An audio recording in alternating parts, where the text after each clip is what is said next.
Hey boys, it's HarmNone. Today I'm going to be going over what you should buy and what you should avoid this week in Grand Theft Auto Online. Now we got some good discounts this week, we got some good deals around, so I'm going to be telling you guys what is worth your time and what is not worth your time. So we're going to go ahead and start off with how to make some money this week in Grand Theft Auto Online. The first way to make some extra cash in online is testing out these new missions that Rockstar has added into the game. They are the ULP missions, the Operation Paper Trail missions, added with the Criminal Enterprises DLC. These are all pretty good. My friend and I did them the other night. We were getting about $53,000 for completing them in a reasonable amount of time. It wasn't too quick, it wasn't too long. It was fun, and it's something new. So if you guys are looking to make some money, definitely give these a shot this week. Double money and the double RP is pretty nice. Of course, on top of that, if you guys haven't heard about the bonuses with every single business in Grand Theft Auto Online, I shouldn't say every single business, but the main four. Those, of course, being the nightclub, the CEO cargo warehouse, the bunker, and of course, all of the MC businesses. Now, each one of these different businesses gets a different bonus. For example, your first sale mission with the nightclub for this week, and I believe until you actually do the first sale mission, when you do it, you will get triple money. So you'll get triple of what you would usually make when you sell it. The same thing goes for the MC businesses. You will get triple money upon your first sale, and you will get triple speed when it comes to actually accruing the goods or making the goods. For the CEO cargo warehouse, you will also get triple money upon your first sale mission of this business. For the bunker, you will get triple research speed until you have researched your first item. You will also get triple money upon doing a sale mission. So these bonuses are pretty decent. I would say definitely try to sell your coke lockup this week if you guys want to. You will get triple money on that. You'll also get triple production speed in the bunker for your goods as well. Triple production speed in the coke lockup as well. So it's really good this week to just get some of your business sales done.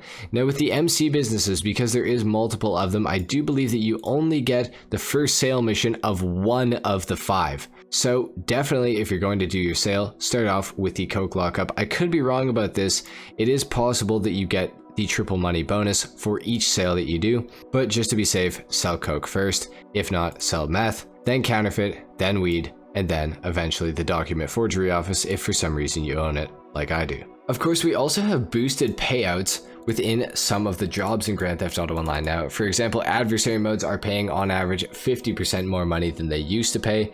Stunt races are also paying 50% more than they used to. Races are also paying the same. So you can go ahead and check all that stuff out. You will be able to earn a little more money than we're used to from all of those things. However, it's probably still not super worth your time, but maybe give it a shot. For vehicle discounts this week, we're going to go ahead and start off on Benny's because, well, this is where the first discount is. We have the Declassy Yosemite in Benny's on discount. I'm not a super big fan of this car, so I cannot personally recommend it. However, if you guys are interested, it is there. You can make it into sort of an off-road style vehicle, it looks like.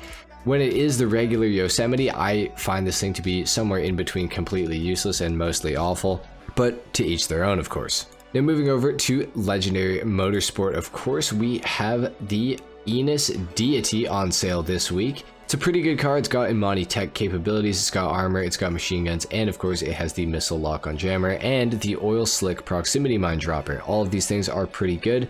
The car itself is pretty slow, but it does have some good customization and it is relatively nice to drive. So I'd say I kind of recommend picking up a Deity if you don't have one already. Moving into the two-door section on Legendary Motorsport, we do have a few more cars. We have the Pegassi Zaruso. This thing is just outside of the top 10 fastest supercars in Grand Theft Auto Online on last gen. If you are on new gen, it's probably somewhere above the top 15, so you're probably not going to win any races with it.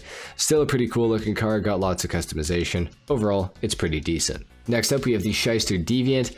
Never really been a fan of this car. It is on sale for literally 50% off though, so if you want to try it out, now is probably the time to do so. It's decent looking, it's got some customization, but it's just not really my favorite. Next up, we have the Ocelot Lynx. This car is kind of garbage, I'm not gonna lie. I actually love it personally, but I can't recommend it because performance wise it just completely sucks.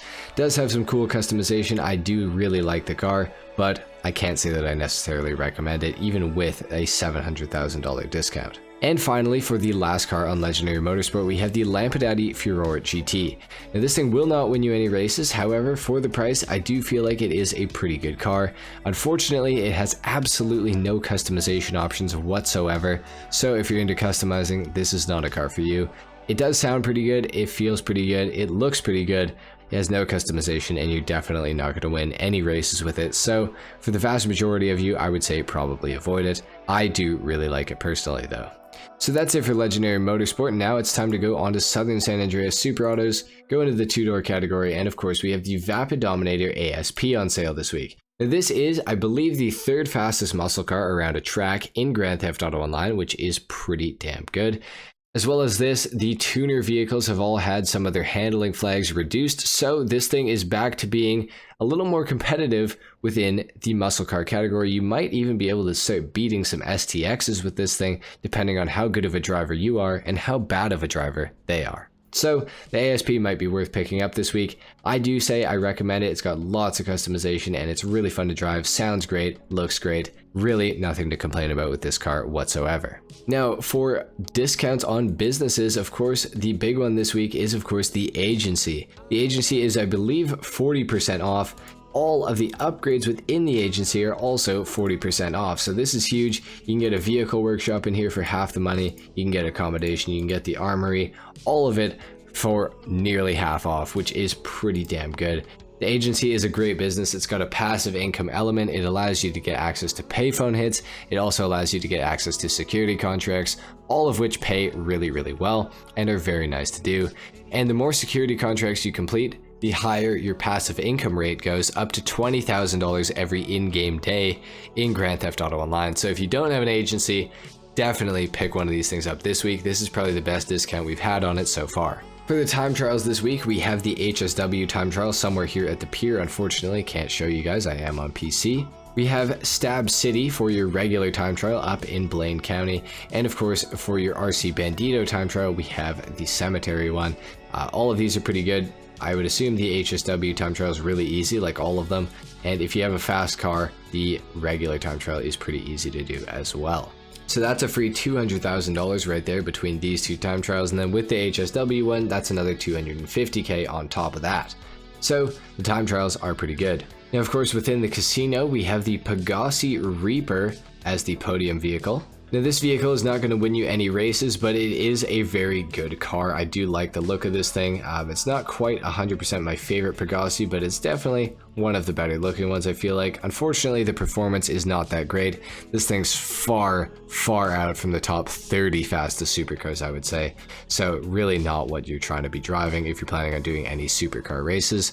Doesn't have the greatest customization, but it does have some, so I can't hate on it too much. Overall, the Reaper, pretty decent car. Definitely, I'd say give it a shot and try to win it. And of course, within the LS car meet this week, guys, we have the Albany VSTR. This thing is an absolutely sick car. I definitely recommend trying to win this. In order to win, you're going to have to place top 1 or first place for 4 days in a row within the LS car meet races, which is a little bit annoying to do. But the VSTR, I would say, is worth it. This thing is an absolute menace. I love this car so much. So guys, there you have it. That is what I recommend buying this week in Grand Theft Auto Online, and that is also what I recommend avoiding. If you guys enjoyed this video, if you learned something, a like is of course appreciated. If not, dislike. Subscribe if you guys are new, and I will see you all in the next video. Until then, take care. Peace.